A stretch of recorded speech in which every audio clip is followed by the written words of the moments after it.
Yo, Doobies and movies. Um, been slow as of late, but there's a lot to talk about. WandaVision is over. That's it. There's no season 2, so this is finished. We're gonna talk about the finale. We're gonna talk about the whole series. We're gonna speculate on Doctor Strange and the Multiverse of Madness. We're gonna probably also look forward to Falcon and the Winter Soldier, or as Jovan said, Winter Falcon Soldier. But yeah, Steve and Jovan are with me. So yeah, let's start at the beginning. So the finale of WandaVision, which I believe was just called the series finale. Yeah, it was brilliant. It was an amazing ending for me. But again, let's get one of you guys to say what you thought. Steve, what did you think of the finale of WandaVision? I thought it was sick, to be fair. I thought the fight scenes throughout were banging. I thought the way a lot of the kind of little hints at plots and whatnot have gone in, where you got the Agatha Harkness in the last episode getting introduced properly, and then this time you just saw her fully out and about with her powers and doing shit. I thought the whole concept of the two visions as well, just all of it, I thought it was banging, to be honest. I thought it was really, really good. Jovan? Yeah, man, it was a great season finale. Definitely. Fucking loved every minute of it. Even though for me, it left a lot of loopholes in the episode and a lot of unanswered questions, which we might see in the future of the MCU. But we'll get into it as we go along the episode. But other than that, yeah, I thought it was a great episode. Not my favorite, but yeah, definitely it was on top there. Yeah, my favorite was still the last week's one, but yeah, for me, it was a difficult episode to pull off because it got to a point where the theories, which has nothing to do with the writers when they're writing it, but the theories got so crazy that it was so hard to, like, even the director of the show, Matt Shackman, came out in an interview and said, look, people are going to be disappointed because they've come out with such mad theories, which are sick theories, but they're probably not going to happen. But yeah, for me, it was still sick. The whole show, to be honest, has been brilliant. But this episode, I just thought it delivered on all the action. You got to see so many different kind of developments of power, kind of like Steve said. You got to see Agatha for the first time in her actual using her powers and whatnot. Yeah, and kind of strangling the twins and sucking the life out of Wanda. And I think that was it was kind of a good parallel because of the scene we got in the last episode of her in the 1600s in Salem, where she sucks out the power from all those witches and they're all wrinkly and they die. Wanda was getting wrinkly, but so it was obviously having some effect on her, but she was so powerful that it didn't really have an effect on her to what she thought it would have. I love that because this episode was all about basically, the witches and whatnot. I love that little Easter egg they threw in at the beginning fight scene with Wanda and Agatha. After Wanda threw the car on top of her, it was a little Easter egg to Wizard of Oz. Yeah, I noticed that too. It was brilliant. And there was another one on the theatre. They had Oz the Great and Powerful, which was actually directed by Sam Raimi, who's doing Doctor Strange too. So that's wicked. Yeah, so there was a couple little nods to Wizard of Oz in I think there has been in the rest of the show as well. I guess it kind of goes with the vibe. Yeah, so there's so much to talk about. So yeah, we could stay on the Agatha of it all. There's quite a lot that Agatha says to Wanda, or as she's now the Scarlet Witch, basically saying that there's a whole page in the Darkhold about the Scarlet Witch, and that the Scarlet Witch holds more power than the Sorceress Supreme, whoever that may be at said time. Yeah. Which is sick. I mean, we don't know yet if Doctor Strange has become the Sorceress Supreme in this time. You'd assume that he probably has. Well, yeah, because he is the Sorcerer Supreme now, after taking over from the Ancient One. At the end of Doctor Strange, they leave it like there's no Sorcerer Supreme. Like, he still has to do some training to become the Sorcerer Supreme. But then in Infinity War, he's so sick that Yeah, I feel like in Infinity War and Endgame, I feel like there was like a part that addressed that and made it seem like it was actually Sorcerer Supreme now. I feel like that was actually like maybe not stated outright, but I felt like But kind of like, he is the protector of the spiritual realm and Earth, and he is basically, he took over the mantle of Sorcerer Supreme, even though he might not be fully trained. Well, they have to probably explain that in Doctor Strange to him actually officially being given the title. But anyway, there's a lot to talk about in this particular episode. So, so Agatha says quite a lot of mad shit to Wanda, which basically keeps kind of telling her how powerful she really is, and she ends up turning all the people of Westview on Wanda, and then you get that sick situation where Wanda tries to help them, but then realizes it's killing her family, and ends up then protecting her family, which was just a nice kind of touch, because. Oh, what do you mean when she let them escape, when she gave them a chance to escape the Hex?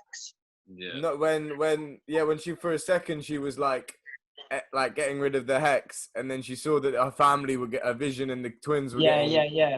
She did that to allow them to get away for the battle, basically. Yeah. And she saw her family being ripped apart. She couldn't do it anymore. But I like that how she learned from Agatha about the rune spells and how she casted all the runes among the entire Hex to protect herself from. That was very sick. Yeah, it was sick. Because I think go ahead. Before we even got to that, even just the little details kind of finalizing about Pietro, where Pietro is like holding Monica in that little basement or whatever, and like he kind of stops being Pietro and then he just goes back to being Ralph again. Even those little details building up to all like the little final things they've built up over the series, and then going into the fight between Agatha and Wanda, and then seeing the Hex kind of become so much bigger. And even just after that part where I think it was where Monica was getting shot at by what's his face, fucking Hayward. Yeah. I feel like that was like the kind of pivotal moment where you start seeing Hayward as like Hayward's like fully not even his true form, his true villain form. Yeah, he's fully gone villain now. So it's not to see him kind of like. They've kind of been implying at that because of how like dodgy he's been with shit and everything. So it's nice to see him actually fully go villain. But they did. I think it was the battle bit with the two visions before the 2-1, before Wanda and Agatha. Yeah. So we should focus on that with its own kind of. So yeah. That to me was a great that entire conversation they had mid battle. Was a great point, and I think it brought across like, well, obviously Vision, the one that is in the Hex, unlocked the other one's memories, and basically made him become Vision again. Well, I think. Well, they had that conversation about the ship of Theseus, which I looked up. Yeah, about the ship of Theseus. Yeah, I love how they use that as a reference to how they're gonna bring him back into the MCU. Yeah, and also just as it's twofold in the sense that it's a way for them for Vision to win the battle, but it's also a mirroring, I guess, of his kind of journey as he's trying to understand himself and understand his own consciousness. So he's talking to himself literally about kind of his, like, what defines himself as a being, I guess. Yeah. And it's also the way that he like saves the day. And it was almost like an ode to like those old robot films where you just have to like confuse the robot's directive and it doesn't like kill you anymore. Like it was like such a cool kind of Terminator and stuff like that. Yeah. And it was an ode to those kind of films whilst also being generally quite deep and Paul Bettany is just the winner for me of this show. I love him as Vision, and I think he's finally got proper time to shine. And that scene was the highlight of the episode for me. I think that was the best part of it. But going back to Evan Peters. But then what happened? We're sticking to Evans? All right, go. I was just wanting to just touch on the fact that his name was Ralph Boner. before because Yeah. we just kind of well, we kind of brushed over that. That was a fucking disappointment, man. To me, that whole how they reveal him to be Ralph Boner, to me it was like a kind of I don't know, it was just like a fucking slap in the face from Marvel saying that we're all a bunch of dicks for even thinking that he was But it's the real good they do Quicksilver. those too But because I still want to hold on to the fact that he might be, because remember in one of the episodes when they were showing all the missing persons, Jimmy Woo, that Jimmy Woo was talking about, he had a somebody on the inside yeah, that on witness protection or something like that. yeah, I'm trying to hold on to the fact that maybe he is a Quicksilver from the multiverse, and that they had him under quick witness protection because or something, and gave him that fake name.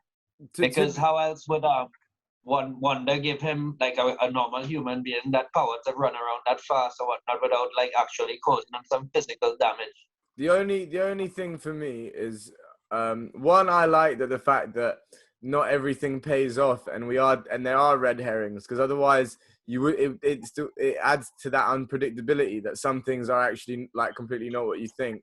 But then also because the X-Men timeline is so awful, I don't necessarily want him to be that Quicksilver. I like that maybe there's a link in some way. And I like the idea that he's the guy in witness protection and there's more to his character than just Ralph Boner. Yeah. Because he himself even chuckled when he heard the last name. Yeah.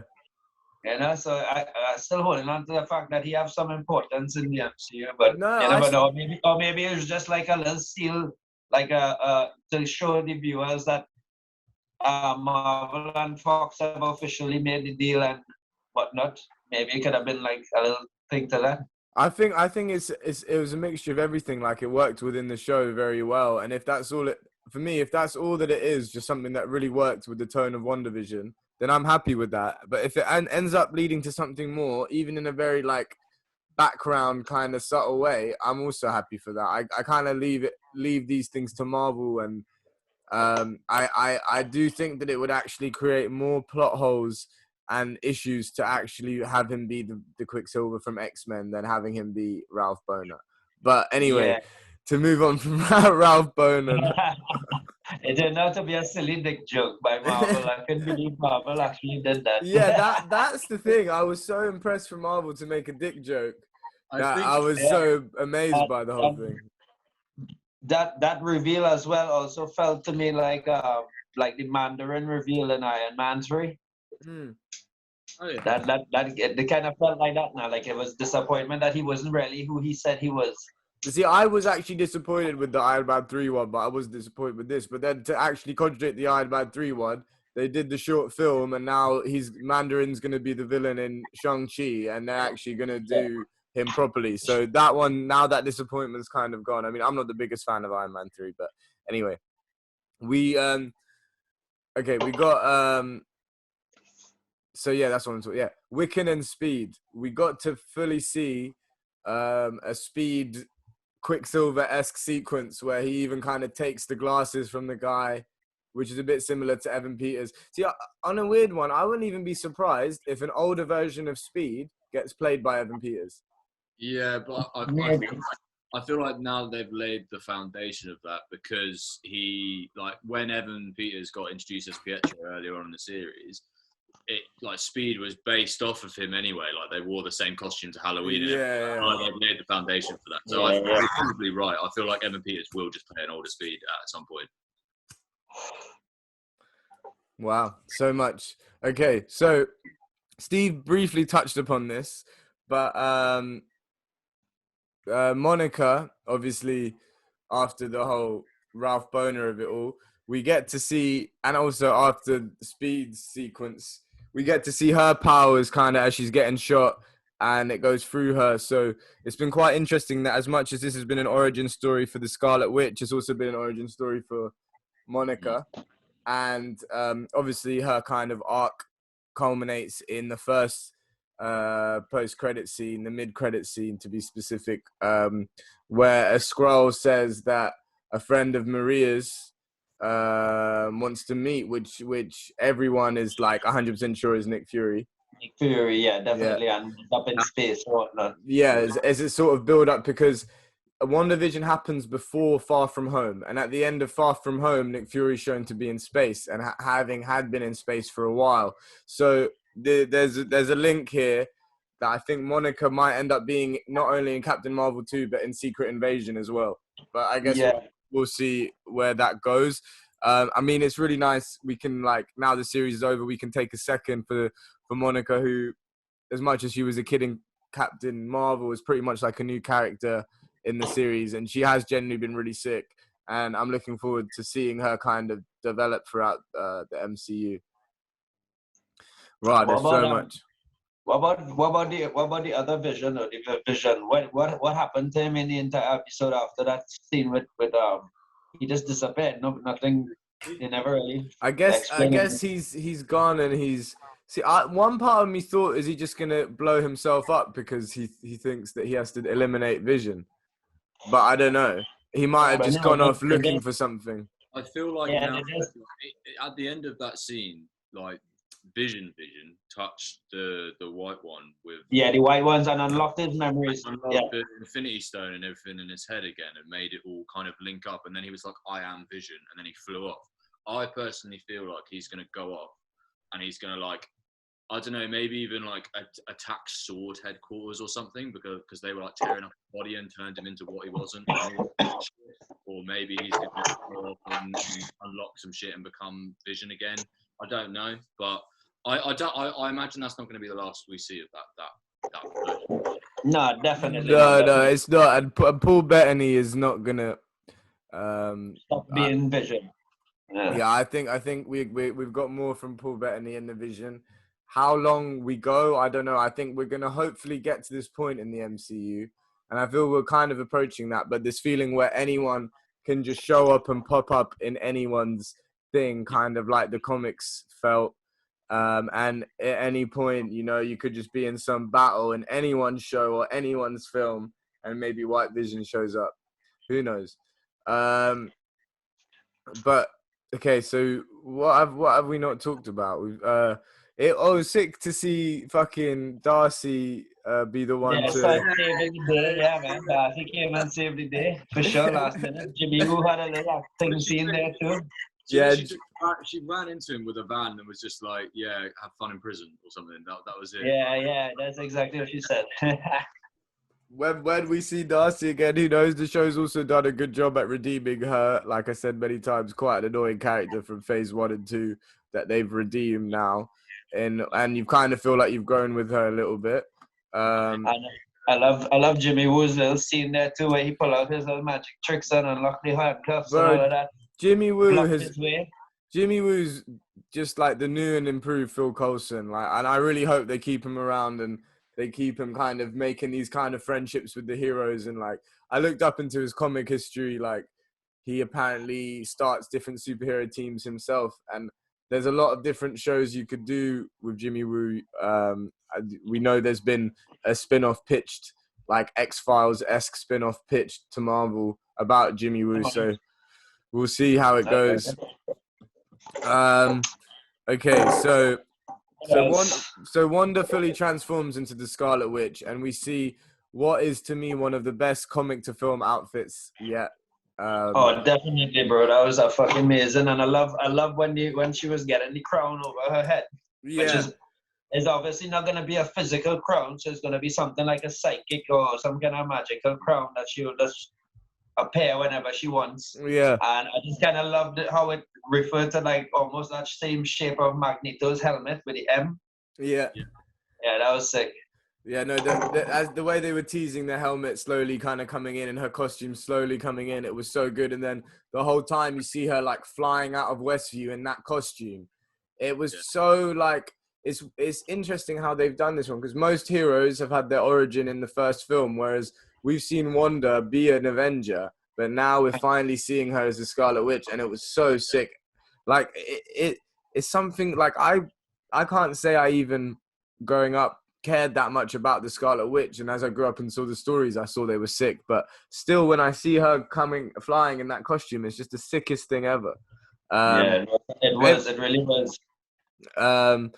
Yeah, so for big up everyone on that, and Elizabeth Olsen finally coming in to the role properly and getting to show what she can do, and Scarlet Witch getting to show what she can do. I think that there's so much ahead, to be honest, for Scarlet Witch, for Vision, but for the whole universe. So Vision defeats Agatha, and this is something quite Vision. Oh, sorry, Scarlet Witch. Scarlet Witch. This is something that's quite crucial, because she puts her back into Agnes, but before she does, Agatha says, "You're going to need me," and she says, "If I do, I know where to go," which to me completely hints that they are going to do the whole Agatha mentoring Wanda thing, because I think Wanda will get to a point where she realizes Agatha's right and there are some fundamentals she needs to learn, and I think she will bring Agatha back and actually get Agatha to help her. And definitely Agatha won't try anything with her anymore, because she would now be more experienced having the Book of the Damned and learning all the spells and all of that stuff, and actually learning how to become a witch. And whereas how Agatha had to train for so many years just to do simple mind spells and transformation spells, she would be a quick learner, and she would master those spells within, say, one spell she probably master without even trying the first time, kind of thing, you know. There's quite an interesting thing that they touch on. Agatha needs to say the spells, but Wanda doesn't need to even say a spell. She just kind of transmits it. No, and that's really sick. I really do hope they bring Agatha back in an interesting way. Obviously, she has some links to Fantastic Four. She has links to Doctor Strange and Mephisto. So all of those things. And the actress was portrayed really well. Perfectly, amazing. She was brilliant. She managed to be Agatha brilliantly, but also be all of the different sitcom things she had to do perfectly. She even sang the song. Yeah, especially that moment when Wanda transformed her back and she said how do the role that I set for you, be the nosy neighbor. Yeah. And then she's flicked her, and then she just automatically immediately swapped into that role and played it off really good. No, you can tell she's a really strong actor. I mean, I've seen her in a few different projects over the years, but nothing this where she's this much of a focus. And no, she's really good. So we've got Tyler arrested. We've got the Skrulls told Monica what she's saying, and then we've got Wanda at this big mountain, which, based on my research, is Mount Wondagore, which is a mountain in Transia, which Wanda and Pietro are possibly have some link to. Maybe they were actually born there by their original birth parents in the comics. From what I saw, it was kind of vague what I was reading, and I think their parentage is quite complicated in the comic lore. But yeah, it seems like this mountain in Transia, which means there's a new country they're introducing to the MCU, and it seems like that's where she's based because it's linked to them in the comics. And so she's studying the Darkhold, and she hears the calls from her kids that sound like they're in some dimension. Now, this, I was saying earlier, it seems hilarious to say it, but it's either hell or the dream dimension. It's got to be Nightmare on Mephisto where they're trapped. Yeah, definitely. Yeah, I think this is where the link to Doctor Strange 2 may come into play, where maybe one of them, Nightmare or Mephisto, might know what she's grieving, and what she basically searching for the kids, and they might be tricking her now. And remember in the comics, as I said, how the two boys were really a fragment of Mephisto's soul. Yeah, they might go that way. Hopefully, that would be really cool if they do that. Yeah, I mean, you could have.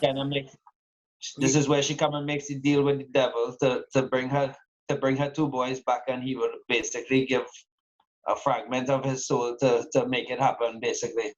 I mean, and that would be sick. Sorry, Steve, go ahead.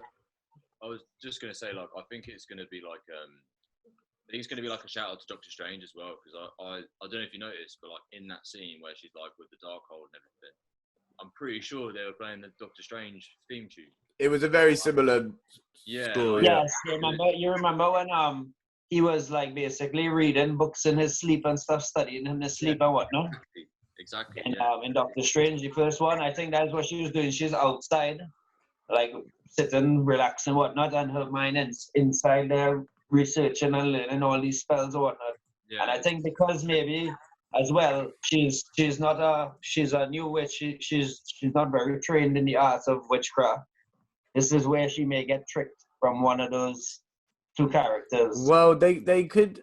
So yeah, firstly, what I was gonna say is that whole deal with the devil was obviously one of the theories that people had for WandaVision, but I think it works even better for it to be something that comes out, like you say, in the fallout of WandaVision, with her trying to get her kids back, and that's how Mephisto works. I mean, and there's possibilities that Mephisto and Nightmare can both be in the film. That the plots are becoming more interesting. We've had situations where, like in Ragnarok, we had Hela and Surtur played kind of a different kind of role, but was still a villain in the film, and they can do things like that. And yeah, I think there's quite a possibility as well, because the way how Mephisto acts as a character, just like with Johnny Blaze and all the other Ghost Riders, they lost something in.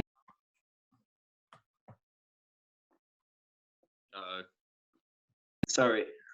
And yeah, they lost something in because they really wanted it back. He came to them and offered them this deal. So because her experience and what it was like to have her kids, they now must be, and she tapping into the dark arts now and learning all this stuff. Maybe it's like a weakness for her, like open up for them to like she's vulnerable now to anything in the dark arts if she's not careful of what she's doing, or if she's inexperienced in the arts, you know. No, I agree, and I think that bringing in Mephisto actually sets up Ghost Rider in a more natural way, where you go into Ghost Rider already knowing completely about as the villain, and then creating this dynamic where he then becomes the arch nemesis of Ghost Rider. But Mephisto is obviously a villain for everyone. He's one of those crossover ones, but yeah, even Professor X as well.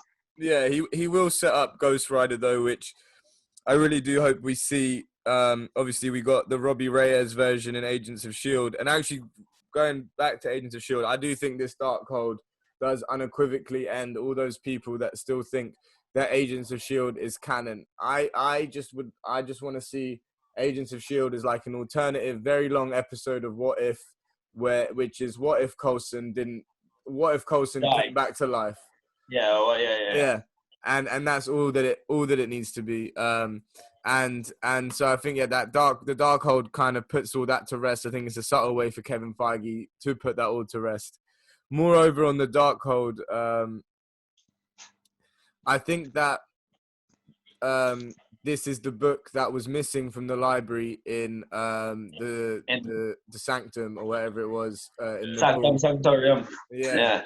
It must be. I think it was the Sanctum in. Is it the Sanctum in Nepal or the Sanctum in?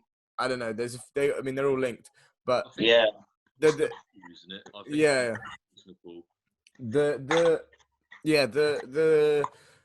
obviously Wong, the librarian, will probably know a lot about the Darkhold, so it does tie nicely into it, and it's just another masterstroke from Marvel to have this one little shot in Doctor Strange of a book missing, and then that being such an incredibly powerful book in something else, and it all then linking in. It's and so long down the line as well. It's back in 2016.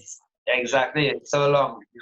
Talking on that front, Kevin Feige in 2016 was when promoting Doctor Strange. It kind of resurfaced what he was talking about, how Wanda uses chaos magic and she's unaware of it and untrained and all this stuff. And I just think about reading it. Kevin Feige was saying this stuff in 2016. And that was that shows how much this has all been planned for so long. It shows how many steps ahead of the game he is. If not knowing exactly how things go, knowing the character beats that he wants for each story. And that's why I think that traumatic things have happened to Wanda in each movie. Like in Age of Ultron, her brother dies. In Civil War, she accidentally kills people in Nigeria. And in Infinity War, she has to kill Vision for no reason. I think. And in this one, she's been causing people pain, like having them under control with her and suffering without her even knowing as well. Yeah, exactly. And I think that it's all going to add to like a really complex character who is going to start being one of the most powerful forces in this Marvel universe going forward. And yeah, definitely she is, as we were hinted, she is the nexus of the MCU. Yeah, and I'm sure they're going to go into that. I mean, what I find interesting is, where does she go after Doctor Strange 2? Obviously, that's not something we're ever going to be told until the film comes out. But do you think we'll ever see a film entitled The Scarlet Witch? Do you think she never really led her own comics that much, but do you think that we'd see, like, now she's got her title, a kind of a film about her possibly? I reckon it's highly possible she'll get her own kind of film or series or something along that line. I mean, she's become such a powerful entity now that I feel like she's just like Thor, just like Captain America, just like Iron Man, like various other ones. Like, she's always been a big part of the Avengers anyway throughout since Ultron. But in so saying that, she's now not just Wanda Maximoff, she's fucking Scarlet Witch, and she can do mad shit. So I kind of feel like she's gonna get something dedicated to her, because I feel like if they don't, it's almost an injustice on the character at this point. I don't know. Maybe I'm wrong, but I just feel like they would have to give her something, even if it means going against, like, maybe even Nightmare, if Nightmare's never in it, and then Mephisto's just the whole kind of plot master of most of it, and blah blah blah. Like, I just kind of feel like she would get a film or a series or something. Yeah. Or even maybe in the future, even if they was to go down to like some kind of, they might create a story arc for her or something like that, because now that she's so popular, Marvel, Marvel and Disney are with franchising, so she's not gonna go anywhere anytime soon. Yeah, definitely. And the more powerful they make her, and obviously in the age we are in, it's not so crazy for her to get. Obviously, her arc's going to continue, but in what properties, where I do think we will start heading more and more into the supernatural world. Obviously, as Mephisto opens up Ghost Rider, we know we're getting a Blade film, so vampires will be introduced. With vampires comes Dracula. Dracula is rumored to be who Ethan Hawke is playing in Moon Knight, and Moon Knight opens other stuff up. I mean, yeah, that's a rumor, but Ethan Hawke is definitely in Moon Knight. I don't know how true this is, but what's going on with this Morbius movie that's coming out as well? Because there's vampires as well, but it's not made by. It looks just like in Sony universe, but at the end of one of the trailers, what's his name? Michael Keaton's Vulture character was in it, so it's kind of like, what the fuck's going on? Yeah, that confused a lot of people by putting Michael Keaton in the trailer.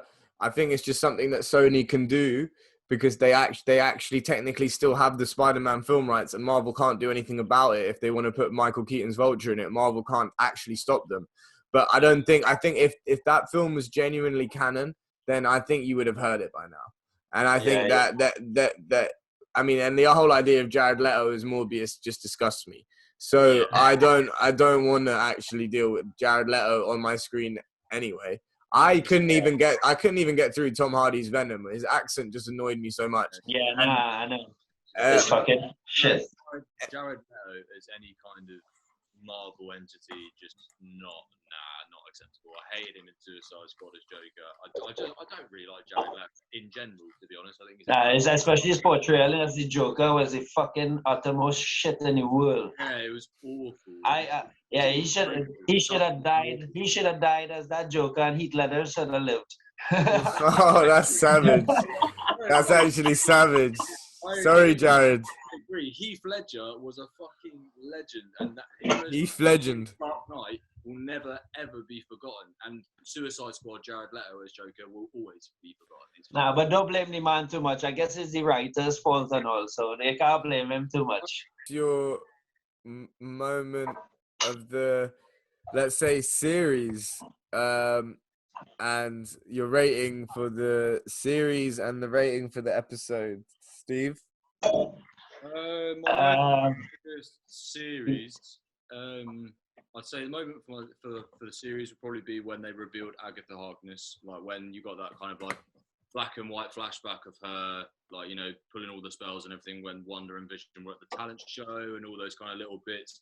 I thought that was probably the biggest bit because we've been talking about it for ages before that, and then it finally got released and, you know, it got proven true and everything. I thought that was just sick. I'd say rating a moment for this episode. I'd agree with your comment earlier saying that the previous episode was probably the best of the series. I'd say this one was still fucking good. I'd still give this a 9 or a 9.5. It was still really, really good. But it just wasn't. I feel like the reveal of Agatha and her past, and then also teaching Wanda through her memories and all this shit, was just a little bit sick. But I'd say the moment of this episode would probably be the bits with the runes, where the runes in the sky get revealed and they're all around the hex, and you know, Agatha's just there thinking, oh fuck, I'm in the shit, I can't do anything. And it was just kind of throwback to the previous episode as well, so I thought that was just banging. Yeah, sick. Jovan? Yeah, my moment for this series, boy, fucking hell, there are so many of them, but I would guess to say one of the most that standard out for me was that Halloween episode with all them having fun, kind of like Quicksilver running around and with the kids and whatnot. That was the moment of the series for me. The moment of the episode, this one was, let me see, it would have to be the part when Wanda told the kids, you handle the military. Mommies will be right back. that little beginning fight scene there kind of like hyped me up a bit. That was great. In terms of rating of the episode, I have to give it like a 7 because I think the writers could have done much more in terms of like having 2 battles in the sky, Vision and Vision fighting each other in the sky, and then we have one and Agatha fighting almost like a similar fight sequence. And they could have done a little bit more in terms of like writing, like in terms of like all the little bit of theories that we had. So they could have brought to light some of them. But yeah, other than that, the entire series was fucking brilliant. I love it how it was just like chaining us along the way with the entire thing, making us theorize all these crazy theories or whatnot. But yeah, a 7, this one. Ooh, yeah. Moment of the series is is probably just everything in the last week's episode.